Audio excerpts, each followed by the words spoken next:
We'll get to those stories shortly, but first tonight at 6, this bonus blast of summer has Rhode Islanders in search of the coast. Good evening and thanks for joining us. I'm John DeLuca. And I'm Tiffany Murphy. ABC 6 News anchor Alyssa Azara headed to Scarborough State Beach today to get a look at the crowds during the off season.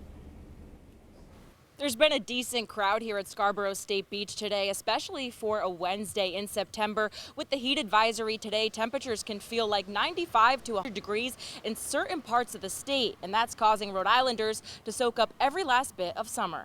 We just came to get a last few days of the beach. North Providence resident Crystal Wysong says she's been to the beach more in the last week than the entire summer. I love it.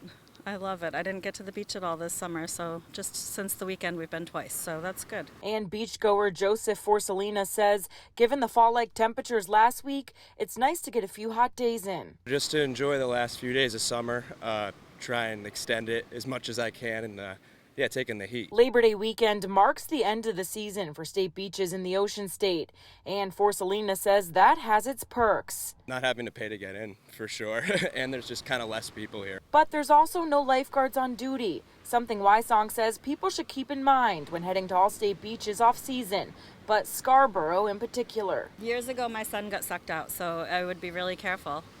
Yeah, be really careful because the undertow is really bad here. And you can't forget about nearby URI students. They start classes this week, but that's not stopping them from soaking up the high temperatures. Well, it's supposed to be our first day of classes, but us seniors only have Tuesday, Thursdays, so we thought, why not? We live right down the street.